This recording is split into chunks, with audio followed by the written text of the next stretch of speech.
اللهم صل على سيدنا محمد وعلى آله وصحبه أجمعين. وبعد، علماءنا الأفاضل، إخوتنا في الله، في هذه الآونة المباركة بمناسبة افتتاح الملتقى الثاني للدعاة، രണ്ടാം മദീനത്തുന്നൂർ അന്താരാഷ്ട്ര Islamic ദഅവ conference ഇവിടെ ആരംഭിക്കുകയാണ്. ഒന്നാമത്തെ മുൽത്തഖ ഉദ്ഘാടനം ചെയ്ത ബഹുമാന്യരായ ഉസ്താദ്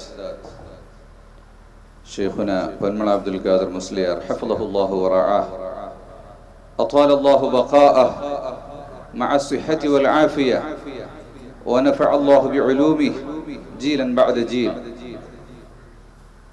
അവർ കൊണ്ട് തന്നെ ഈ ഒരു മുൽത്തഖയും ഉദ്ഘാടനം ചെയ്യാൻ സാധിച്ചതിൽ നമ്മൾ വളരെയേറെ സന്തുഷ്ടരാണ്.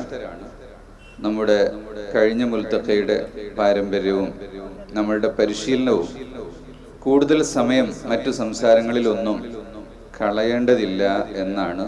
ഇന്നും അങ്ങനെ തന്നെയാണ്. ഒന്ന് രണ്ട് ആവശ്യമുള്ള കാര്യങ്ങൾ മാത്രം നിങ്ങളുടെ ശ്രദ്ധയിൽപ്പെടുത്തുകയാണ് ഇൻഷാ അല്ലാഹ്. വകാന റസൂലുള്ളാഹി സ്വല്ലല്ലാഹു അലൈഹി വസല്ലം യജ്ലിസു അലൽ അർളി. ശമാഇലിൽ നമുക്ക് കാണാം. ആ സുന്നത്താണ് നിലത്തിരിക്കുമ്പോൾ കിട്ടുന്നത്. ശബ്ദം കുറച്ച് സംസാരിക്കുക. ഇത് തിരുനബി സ്വല്ലല്ലാഹു അലൈഹി വസല്ലം തങ്ങളുടെ ആജ്ഞയും നമുക്ക് കാണിച്ചു തന്ന വഴിയുമാണ്. അതുകൊണ്ടാണ് വലിയ നിറഞ്ഞ ബോക്സുകൾ ഒഴിവാക്കി മിതമായ ശബ്ദം കേൾക്കാൻ വേണ്ടി മാത്രം എന്നുള്ള സ്വഭാവത്തിലേക്ക് സൗണ്ട് കുറച്ചു വേണ്ടി വരിക എന്നത് ഈ ഒരു സമ്മേളനത്തിന്റെ സന്ദേശമായിട്ട് നമ്മളിവിടെ നൽകുകയാണ്.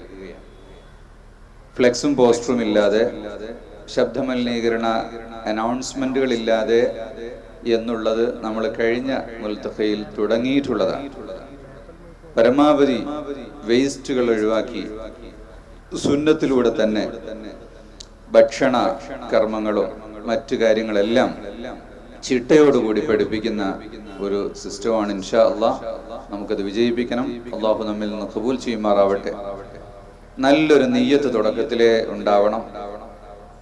ഈ മുൽത്തഖയിൽ എത്തിച്ചേർന്നിട്ടുള്ളത് മഹാന്മാരായ പണ്ഡിതന്മാരെ കാണാൻ വേണ്ടിയാണ്, അവരുടെ ശബ്ദം കേൾക്കാൻ വേണ്ടിയാണ്, വിശുദ്ധ ഖുർആനും ഹദീസുകളും കേൾക്കാൻ വേണ്ടിയാണ്, ഉലൂമുകൾ കേൾക്കാൻ വേണ്ടിയാണ്, മഹത്തുക്കളെ ദർശിക്കാൻ വേണ്ടിയാണ്, അഹ്ബാബ് സുന്നത്തിനെ കാണാൻ വേണ്ടിയാണ്, അവരെ മുസാഫഹത്ത് ചെയ്യാൻ വേണ്ടിയാണ്, സുന്നത്തിന്റെ കർമ്മങ്ങൾ ജീവിതത്തിൽ പകർത്താൻ വേണ്ടിയാണ്, അത് ജീവിതത്തിൽ മുന്നോട്ട് കൊണ്ടുപോകും എന്നുള്ള പ്രതിജ്ഞ എടുക്കാൻ വേണ്ടിയാണ്, വിശുദ്ധ ഇസ്ലാം ജീവിതത്തിൽ പകർത്തിയിട്ട് സമൂഹത്തിന് ദഅവത്തായി കൊടുക്കാൻ വേണ്ടിയുള്ള ലക്ഷ്യമാണ്. ഇങ്ങനെ ഈ വിഷയവുമായി ബന്ധപ്പെട്ട് വെക്കാൻ കഴിയുന്ന എല്ലാ നിയ്യത്തുകളും തുടക്കത്തിലേ വെച്ചിരുന്നാൽ ഇവിടെ അങ്ങോട്ടുള്ള നമ്മുടെ ഓരോ നിമിഷങ്ങളും ഓരോ ശ്വാസങ്ങളും വലിയ 10 മടങ്ങ് പ്രതിഫലം കിട്ടുന്ന ഒരു അമലായി അല്ലാഹു നമ്മിൽ നിന്ന് ഖബൂൽ ചെയ്യും.